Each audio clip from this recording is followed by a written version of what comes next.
I was becoming very good at becoming the invisible kid.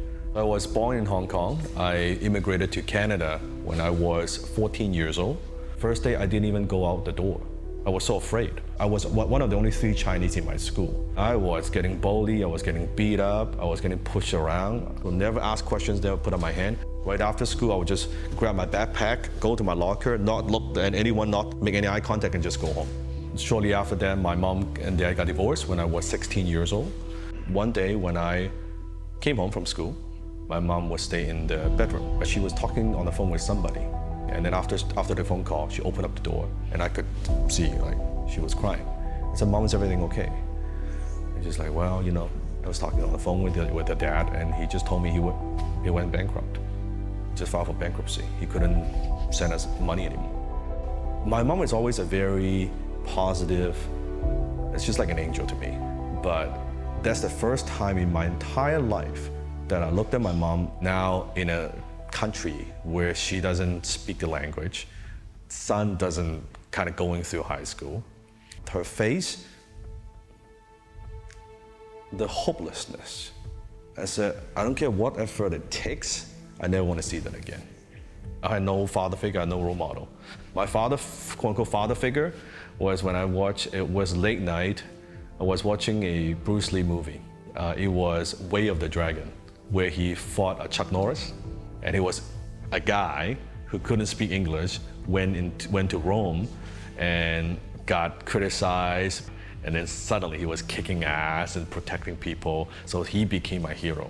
In a way, virtually he became that father figure I never had, that strong, muscular, kick-ass kung fu master, right? Right after that, near my house, there was a karate school. So I signed up for the karate school. That gave me the confidence, that gave me courage. And then from there, I just made a commitment, whatever it takes. I don't need my dad. I'll be the man of the family. I'll take care of my mom. So that's when I started thinking about, okay, how can I do something to make some money? And I was mowing lawns for people. I was delivering, paper, anything that would make a buck. Really, I was trying all kinds of business ideas. And then afterwards, I started my own one-man advertising agency.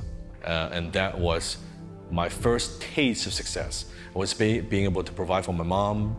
Finally, now I can go to the grocery store and not have to go to the almost expired section to buy fruit and vegetables. That was very, very much the turning point. So afterwards, I haven't talked to my dad for a number of years, right? Because I was angry at him.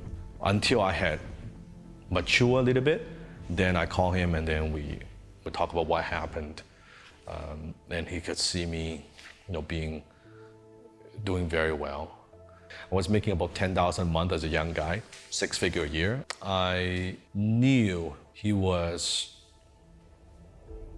just getting by, and he was worrying about a place to live.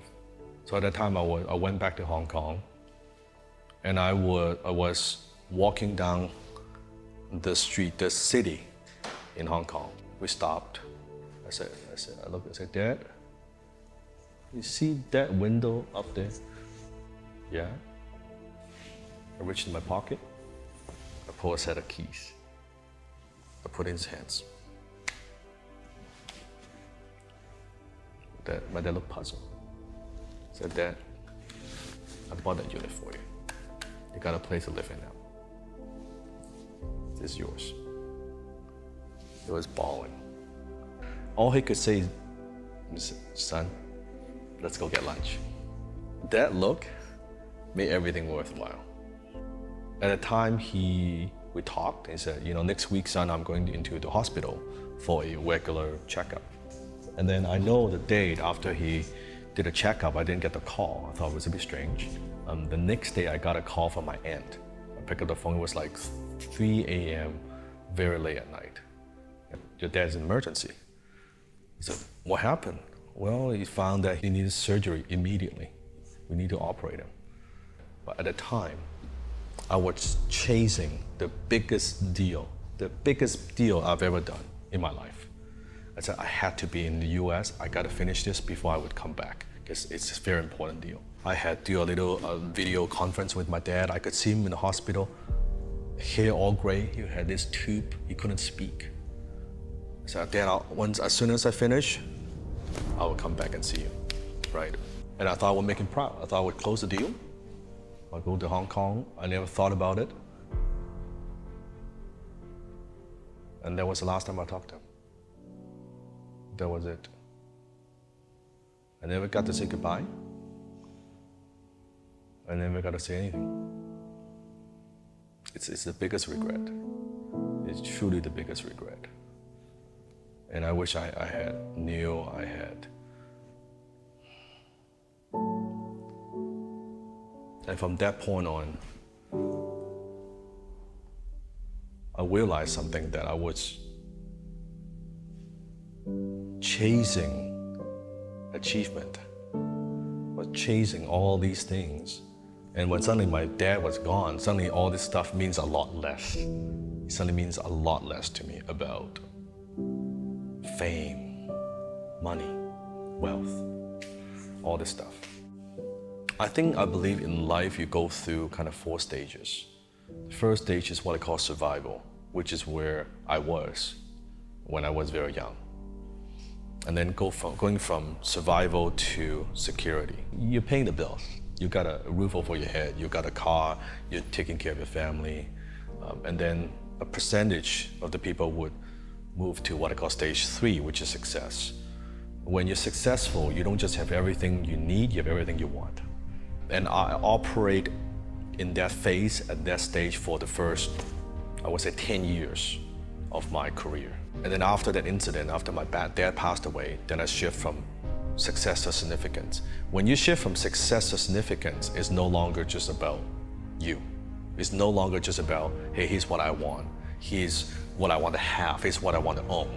From a poor immigrant boy who couldn't speak a word of English, now my work is impacting people in 100 countries. It sounds so cliche, but it is. What's your legacy? What's your impact? What do you want to leave behind? What do you want to be known for after you're gone?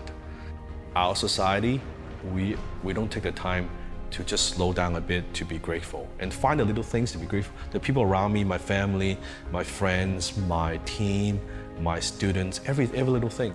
All the tragedy, all the mistakes, all the headaches, all the hardship.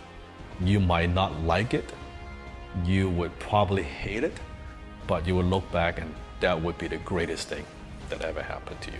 All depends on how you interpret it. And that's why people, they keep chasing and chasing and chasing the next thing. They're never happy. If you're not grateful with what you have, you're not going to be grateful even when you have more. So I say it's be grateful with what you have while you strive for more.